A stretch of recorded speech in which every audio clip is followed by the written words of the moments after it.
नमस्कार साथियों, स्वागत है आपका जीएस बूस्टर में। और आज से हम बीईओ, यूपीपीसीएस और आरओ एआरओ के एग्ज़ाम के लिए जीएस की सीरीज स्टार्ट कर रहे हैं।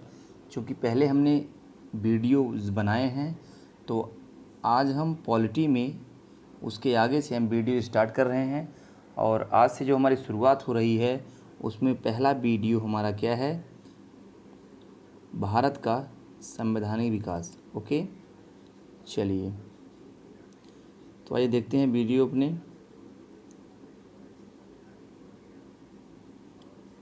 भारत का संवैधानिक विकास, ठीक है। चलिए, अब भारत का संवैधानिक विकास जो शुरू होता है उसकी शुरुआत होती है 1773 के रेगुलेटिंग एक्ट से। 1773 के रेगुलेटिंग एक्ट से ही भारत में संविधान बनने की नींव पड़ती है। और इसके द्वारा ही पहली बार कंपनी के शासन के लिए एक लिखित संविधान प्रस्तुत किया गया।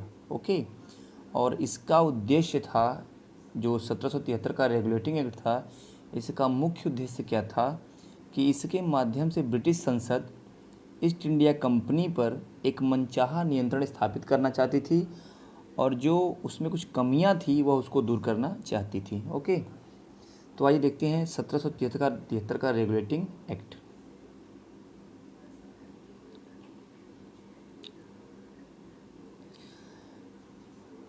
सत्रह का रेगुलेटिंग एक्ट तत्कालीन ब्रिटिश प्रधानमंत्री लॉर्ड नॉर्थ के द्वारा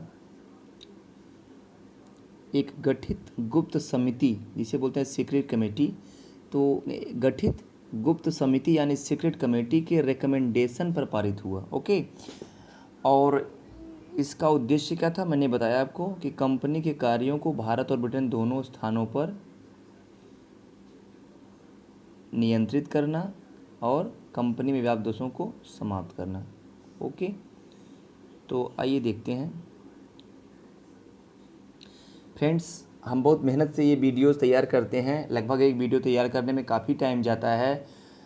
तो चूँकि वीडियो तमाम रिसोर्सेज से लेके टाइप करना फिर उसको बनाना, तो इसमें हमारा मेन उद्देश्य क्या है कि आपको हमारे माध्यम से कम शब्दों में एक कीवर्ड मिल जाए, एक कम शब्दों में इतना कंटेंट मिल जाए कि आप अपने एग्ज़ाम को बिल्कुल, आपके क्वेश्चन जो है एग्ज़ाम में बिल्कुल मिस ना हो।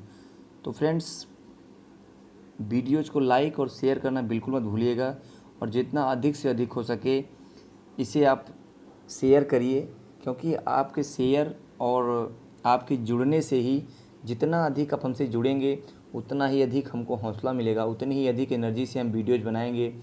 और हमारी पूरी कोशिश रहेगी कि हम जो कंटेंट दें वो बिल्कुल आपके काम के हों। ठीक है, हम वही कंटेंट देंगे जो आपके एग्ज़ाम में पूछे जाते हैं।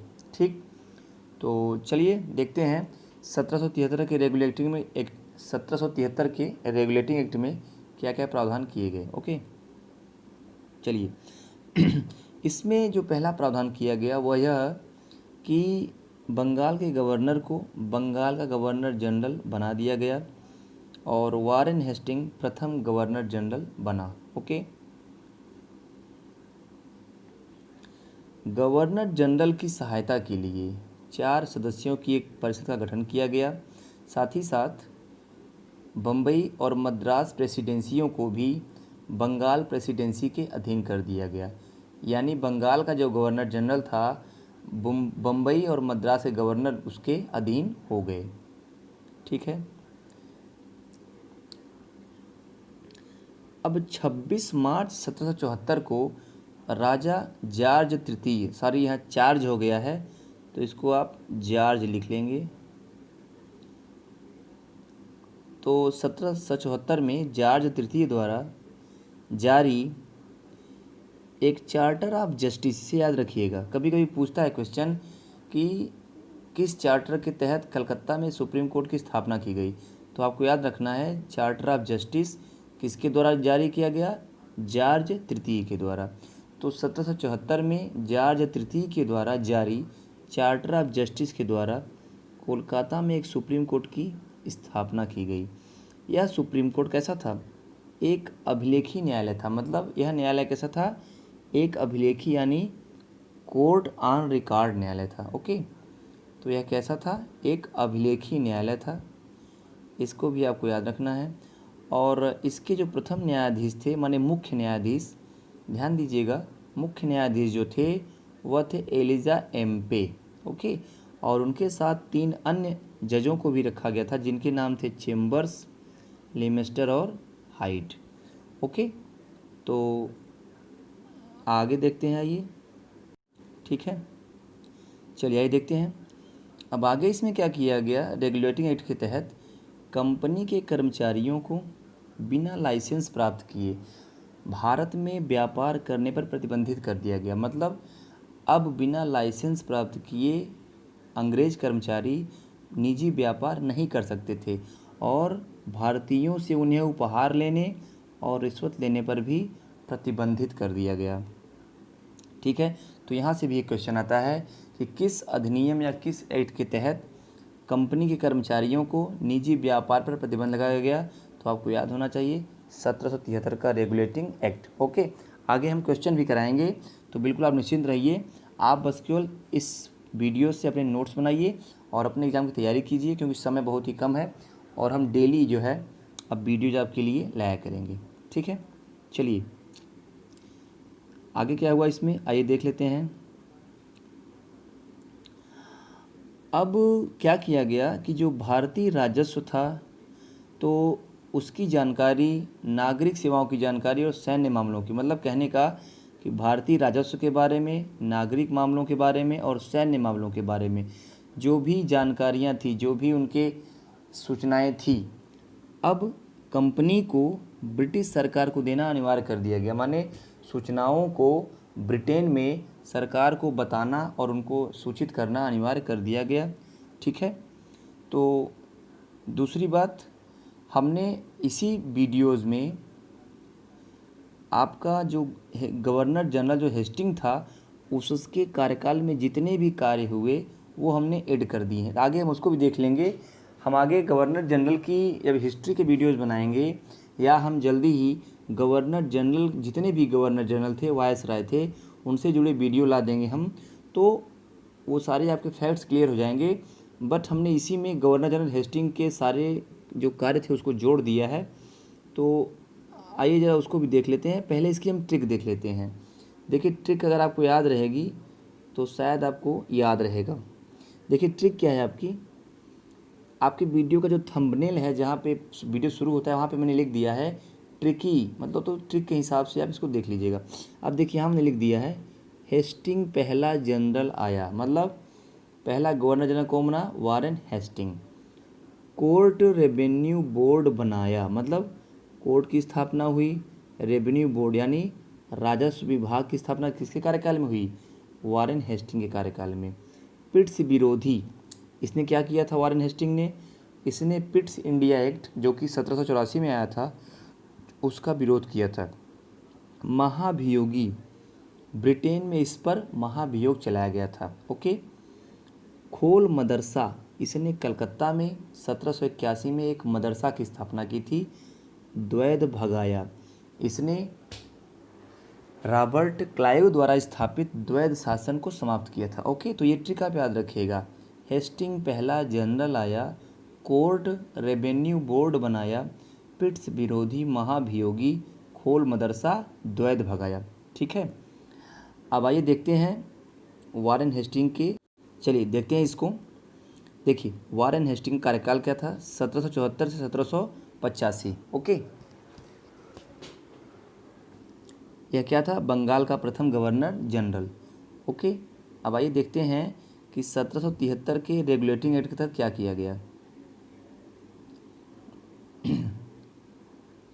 इसे आप बंगाल का अंतिम गवर्नर भी कह सकते हैं, क्योंकि बंगाल का गवर्नर कौन था? लास्ट यही था, और इसी को पहले प्रथम गवर्नर जनरल बना दिया गया। ठीक है, चलिए अब इसके कार्यकाल में क्या क्या हुआ मैंने आपको बताया। 1774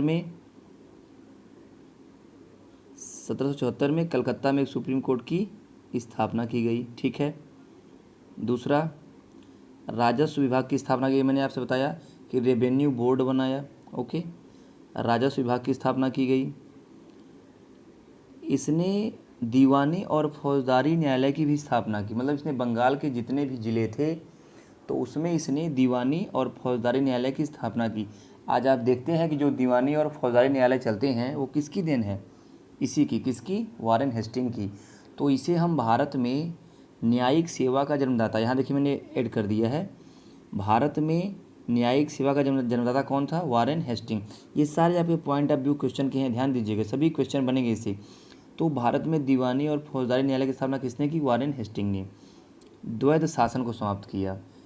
ठीक, द्वैध शासन का जन्मदाता किसे माना जाता है? लियोनिस कार्टिस को। ठीक है, वो भी याद रखिएगा, द्वैध शासन का जन्मदाता लियोनिस कार्टिस को माना जाता है। ओके, तो द्वैध शासन को समाप्त किया, न्यायिक सेवा की शुरुआत की, और इसी के कार्यकाल में 1784 में विलियम जॉन्स के द्वारा एशियाटिक सोसाइटी ऑफ बंगाल की स्थापना हुई। ये भी ध्यान दीजिएगा, 1784 में वारेन हेस्टिंग के कार्यकाल में ही एशियाटिक सोसाइटी ऑफ बंगाल की स्थापना की गई। किसके द्वारा? विलियम जॉन्स के द्वारा। ठीक है, एक और चीज़ देख लेते हैं इसके कार्यकाल की। चार्ल्स विल्किंस के द्वारा गीता का अंग्रेजी में अनुवाद हुआ। ये तो इसमें यहाँ से दो क्वेश्चन बनेंगे कि सर्वप्रथम गीता का अंग्रेजी में अनुवाद किसने किया? चार्ल्स विल्किंस ने किया। किसके कार्यकाल में किया? तो वारेन हेस्टिंग के कार्यकाल में। ओके, चलिए, 1781 में कोलकाता में मदरसा की स्थापना की। आगे देख लेते हैं इसे कार्यकाल। द्वितीय आंग्ल मैसूर युद्ध, माने जो मंगलौर की संधि हुई थी उस समय गवर्नर जनरल कौन था? Warren Hasting. ओके, एक चीज़ और, एक बंगाली ब्राह्मण थे महाराजा नंद कुमार, ठीक है, उन पर झूठा केस लगाकर उन्हें इसने फांसी की सजा दिलवाई थी। वारेन हेस्टिंग ने नंद कुमार पर झूठा केस चलवाकर उन्हें फांसी की सज़ा दिलवाई थी। क्या उसमें कहानी थी? जो बंगाल के नवाब की माँ थी मुन्नी बेगम, तो महाराजा नंद कुमार, पहले उनकी वारेन हेस्टिंग से साठगांठ थी, तो बाद में क्या हुआ, कुछ बात पर विरोधाभास हो गया, तो नंद कुमार ने वारेन हेस्टिंग पर एक मतलब वाद दायर किया, अपील की कि वारेन हेस्टिंग ने मुन्नी बेगम से धन उगाही की है, लेकिन उसकी सुनवाई न हो करके उल्टे वारेन हेस्टिंग ने नंद कुमार पर एक जाली दस्तावेज बनाने का केस दायर करवा दिया। मतलब जाली दस्तावेज बनाने के चक्कर में खुद उन पर जालसाजी का मुकदमा दायर करवा दिया और उन्हें फांसी की सज़ा दिलवा दी। ठीक है, आगे देख लेते हैं। प्रथम आंग्ल मराठा युद्ध किसी कार्यकाल में हुआ था? वारेन हेस्टिंग के। और प्रथम आंग्ल मराठा युद्ध के दौरान एक संधि हुई थी, सालबाई की संधि। तो सालबाई की संधि और मंगलौर की संधि दोनों याद रखिएगा, किसी कार्यकाल में हुई थी? वारेन हेस्टिंग के। ओके, और जो इसका लास्ट है वो क्या है? एडमंड बर्क के द्वारा, ब्रिटेन में एडमंड बर्क के द्वारा इस पर महाभियोग लगाया गया था। ओके फ्रेंड्स, तो यहाँ पर हमने भारत में संवैधानिक विकास की दिशा में जो पहला कदम था वो क्या था? वारेन हेस्टिंग के कार्यकाल में स्थापित 1773 का रेगुलेटिंग एक्ट, जिसके द्वारा भारत में पहली बार कंपनी के शासन के लिए लिखित संविधान प्रस्तुत किया गया और एक सुप्रीम कोर्ट की स्थापना की गई और साथ ही साथ अनेक कार्य किए गए। ओके, तो चलिए अब हम नेक्स्ट वीडियो में देखेंगे। इसके बाद आता है 1784 का एक्ट, जिसे बोलते हैं पिट्स इंडिया एक्ट, 1793 का एक्ट, और फिर आपका आएगा 1813, 1833। तो इसी क्रम में हम आगे बढ़ते जाएंगे। और अभी जो हमारे ये शुरुआत के वीडियो हमारे हैं तो वो कैसे रहेंगे? भारत के संवैधानिक विकास के रूप में। ओके, चूँकि यहाँ से क्वेश्चंस आते हैं इसलिए आपको हम 1773 से लेकर 1947 के एक्ट का पूरा वीडियो क्रम वाइज बनाएंगे और ये वीडियो हमारे छोटे छोटे पार्ट में रहेंगे ताकि आपको पढ़ने में आसानी हो और इनसे नोट्स करने में आसानी हो। तो आज हमने जो बनाया है 1773 का रेगुलेटिंग एक्ट, इसको पूरा वीडियो देख के अगर आप पूरे फैक्ट को नोट कर लेंगे तो उम्मीद है कि एक भी क्वेश्चन आपके पीसीएस से लेकर बीईओ से कोई भी क्वेश्चन छूटेगा नहीं, ये हमारा वादा है। ओके फ्रेंड्स, तो चलिए इन्हीं सब बातों के साथ अपने वीडियो को समाप्त करते हैं और आपसे एक उम्मीद करते हैं और आपसे एक गुजारिश भी करते हैं कि हमारे वीडियोज़ को अधिक से अधिक शेयर कीजिएगा, ताकि ये वीडियो अधिक से अधिक लोगों तक पहुँचे, क्योंकि हमको वीडियो तैयार करने में काफ़ी मेहनत लगती है और अब काफ़ी चीज़ें करने के बाद ही हम आपके लिए वीडियो ला पाते हैं। ओके फ्रेंड्स, चलिए, ओके, गुड नाइट, शुभ रात्रि।